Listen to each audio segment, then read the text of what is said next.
Hello students, thermodynamics 2 में आज हम concept of entropy means entropy की संकल्पना के बारे में डिस्कस करेंगे। कार्नोट साइकिल में आपने देखा था कि Q1 minus Q2 upon Q1 equal to T1 minus T2 upon T1 होता है। इसे आप लिख सकते हैं 1 minus Q2 upon Q1 equal to 1 minus T2 upon T1 या Q2 upon Q1 equal to T2 upon T1 होता है। इसे हम Q1 upon T1 equal to Q2 upon T2 और इक्वेशन नंबर 1 देते हैं।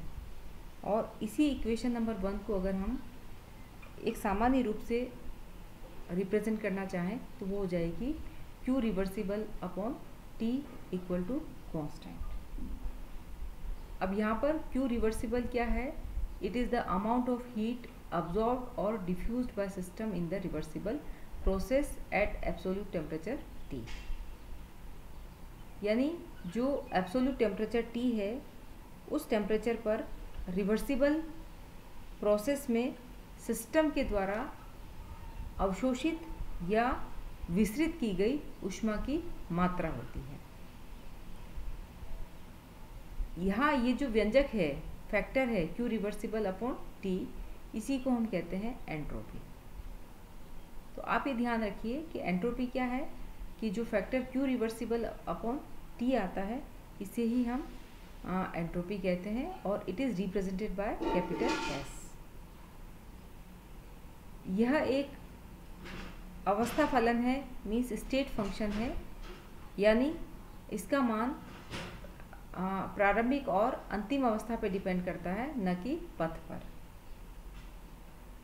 यद्यपि किसी भी सिस्टम की एंट्रोपी S को हम कैलकुलेट नहीं कर सकते, लेकिन किसी सिस्टम में जो एंट्रोपी में परिवर्तन होता है जिसको हम ds से रिप्रेजेंट करते हैं, उस एंट्रोपी में परिवर्तन को ज़रूर डिटरमाइन कर सकते हैं।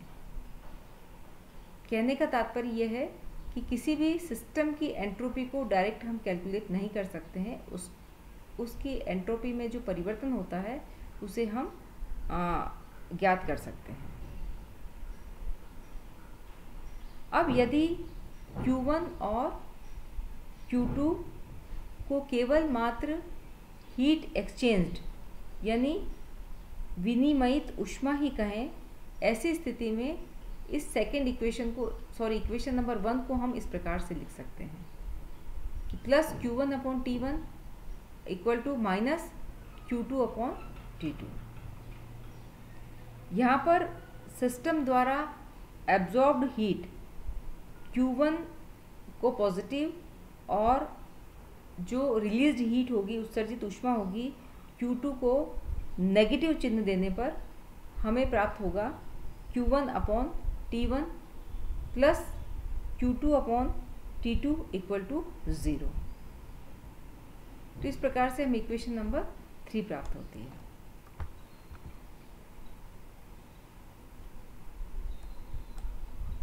अतः जब कार्नोट साइकिल को आइसोथर्मल और एडियाबेटिक प्रोसेस द्वारा अत्यंत सूक्ष्म गति मीन्स रिवर्सिबल रूप में किए जाएं तो टर्म dq अपॉन t का जो सम होगा, उसका जो योग होगा, उसका मान 0 के बराबर होगा। तो ये हमने पहले भी देखा था कि कार्नोट साइकिल के अंतर्गत कि आइसोथर्मल और एडियाबेटिक प्रोसेस होता है तो हमें एक हमें सिस्टम प्राप्त होता है और उसके सभी पदों में Q अपॉन T टर्म का जो योग होगा वो 0 के बराबर होगा। अब हम यहाँ पर एक एग्जाम्पल लेते हैं जिसमें कोई भी एक साइक्लिक प्रोसेस है। साइक्लिक प्रोसेस कैसे होगा कि यदि इसमें ये दो स्टेट्स हैं, स्टेट A और स्टेट B। तो एक साइक्लिक प्रोसेस में जिसमें कि स्टेट A से स्टेट B तक और पुनः स्टेट B से स्टेट A तक में रिवर्सिबल परिवर्तन होता है, A से B और B से A। इस प्रकार से ये एक उत्क्रमणीय परिवर्तन होता है। तो इस चक्रीय प्रक्रम में ए, बी और ए को हम छोटे छोटे, ये देख रहे हैं आप यहाँ पर, छोटे छोटे कार्नोट साइकिल में डिवाइड कर लेते हैं। यहाँ पर एक पूरा साइक्लिक प्रोसेस है ए बी ए वाला, और इस साइक्लिक प्रोसेस में हम इसको डिवाइड कर देते हैं into a number of the Carnot cycles. इस कार्नोट साइकिल में जो हॉरिजॉन्टल लाइंस हैं वो आइसोथर्मल चेंजेस को रिप्रेजेंट करती हैं, जबकि जो वर्टिकल लाइंस हैं ये एडियाबेटिक चेंजेस को रिप्रेजेंट करती है, जैसा कि हमने कार्नोट साइकिल में भी डिस्कस किया था। यहाँ आप देख रहे हैं ये सारे ये छोटे छोटे कार्नोट साइकिल हैं, छोटे छोटे, जिसको हमने डिवाइड किया छोटे छोटे कार्नोट साइकिल में, और इसमें जो हॉरिजॉन्टल लाइंस हैं वो आइसोथर्मल परिवर्तन को, जबकि जो वर्टिकल लाइंस हैं वो एडियाबेटिक परिवर्तन को रिप्रेजेंट करती हैं। अब यदि हम इन सभी कार्नोट साइकिल को पूर्ण करते चलें तो लूप ए बी ए के जो अंदर के सभी पाथ हैं वो एक दूसरे को कैंसिल कर देते हैं। जब हम इस पूरे लूप की बात करते हैं तो इसके जो अंदर के जो जितने भी पाथ हैं वो एक दूसरे को निरस्त कर देते हैं, और एक साइक्लिक ए बी ए ही शेष रह जाता है। If we complete all the Carnot cycle, then all the path under loop A B A cancels each other and only one cycle A B A remains. तो इस प्रकार से इक्वेशन 3 से प्रत्येक कार्नोट साइकिल के लिए हम निकालेंगे Q1/T1 plus Q2/T2 equal to 0। अब हम किसी भी रिवर्सिबल साइकिल की बात करें ए बी ए, जिसमें कि अनेक कार्नोट साइकिल होते हैं, तो इस इक्वेशन को हम किस प्रकार से लिख सकते हैं? इसको हम लिखेंगे समेशन Q/T इक्वल टू 0।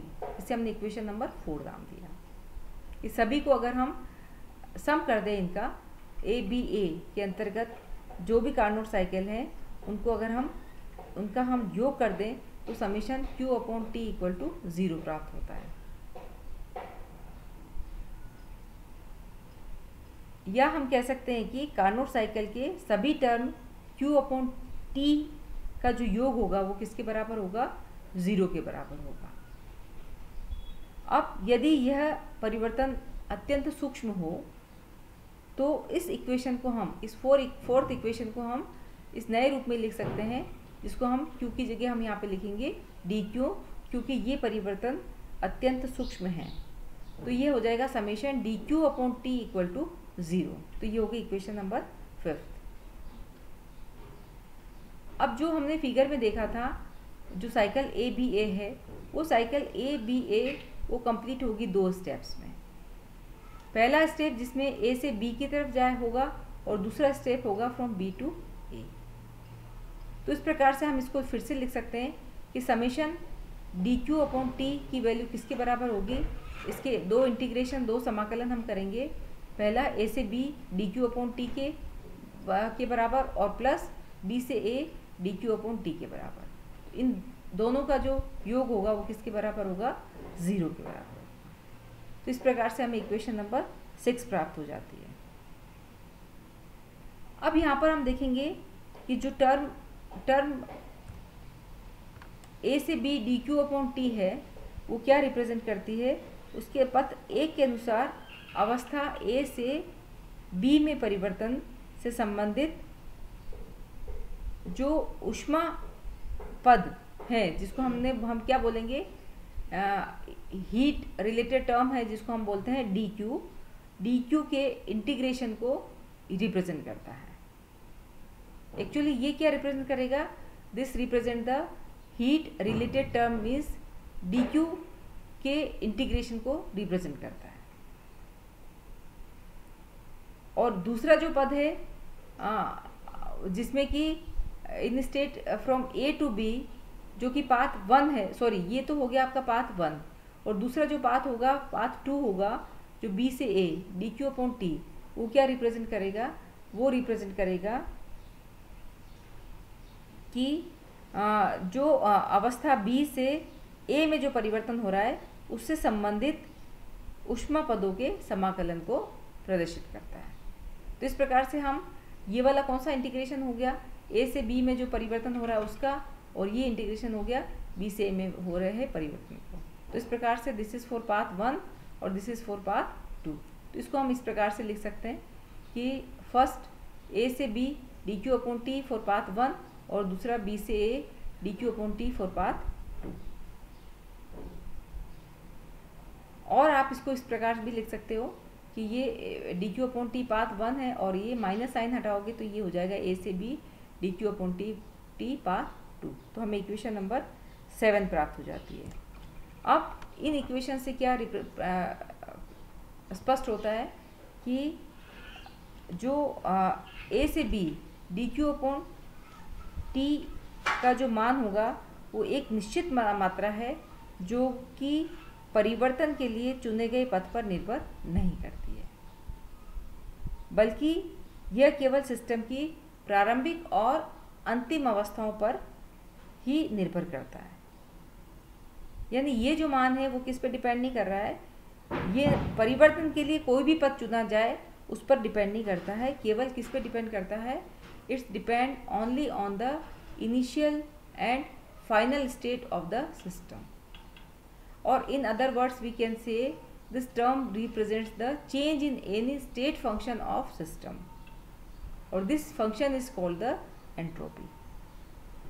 दूसरे शब्दों में यह पद सिस्टम के किसी अवस्था फलन के परिवर्तन को दर्शाता है और इस फलन को ही हम क्या कहते हैं, एंट्रोपी कहते हैं। तो हम एक्चुअल में हम यही देख रहे हैं कि what is the entropy, concept of entropy क्या है। तो ये this is the concept of entropy. अब यदि प्रारंभिक अवस्था में और कोई भी प्रारंभिक अवस्था ए है, ए में एंट्रोपी एस ए है और अंतिम अवस्था बी में एंट्रोपी एस बी है, ऐसी स्थिति में जो एंट्रोपी में परिवर्तन होगा वो डेल्टा एस के बराबर होगा और डेल्टा एस किसके बराबर हो जाएगा, S B minus S A के बराबर, और ये हो जाएगा ए से B D Q upon T. इसको हम इक्वेशन नंबर 8 दे देंगे। इस प्रकार से इससे क्या स्पष्ट होता है कि प्रत्येक सूक्ष्म परिवर्तन के लिए क्या होगा, D S equal to D Q upon T. ये क्या बता रहा है कि प्रत्येक सूक्ष्म परिवर्तन को दिखा रहा है ये। और अगर हम बात करें कि अगर स्थिर ताप पर एक निश्चित परिवर्तन के लिए डी एस और डी क्यू के मान क्या होंगे, तो स्थिर ताप पर एक निश्चित परिवर्तन के लिए डी एस का मान हो जाएगा डेल्टा एस के बराबर और डी क्यू का मान हो जाएगा क्यू के बराबर। तो इसलिए डेल्टा एस किसके बराबर हो जाएगा, क्यू अपॉन टी के बराबर। तो किसी भी सिस्टम की एक्चुअल एंट्रोपी को डिफाइन करना बहुत डिफ़िकल्ट होता है, परंतु किसी अवस्था परिवर्तन में हुए एंट्रोपी में परिवर्तन मीन्स डेल्टा एस को डिफाइन करना ज़्यादा इजी होता है। तो हमने पहले भी कहा था कि it is very difficult to define the entropy of any system but to define change in entropy means delta S for any state conversion is comparatively easy।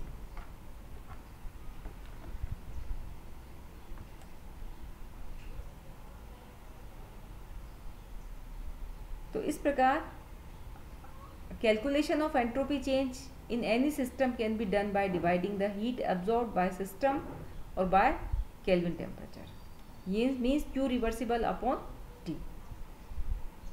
इस मान के आधार पर हम डेल्टा एस की वैल्यू को हम कैलकुलेट कर सकते हैं। मीन्स चेंज इन एंट्रोपी किसके बराबर होगा, चेंज इन एंट्रोपी इक्वल होगा क्यू रिवर्सिबल अपॉन टी के when it operated in reversible manner. अतः किसी भी सिस्टम में एंट्रोपी में परिवर्तन की गणना उस सिस्टम में अवशोषित ऊष्मा में जब वह रिवर्सिबल ढंग से चलाया जाए केल्विन ताप का भाग देने पर डेल्टा एस की गणना की जा सकती है।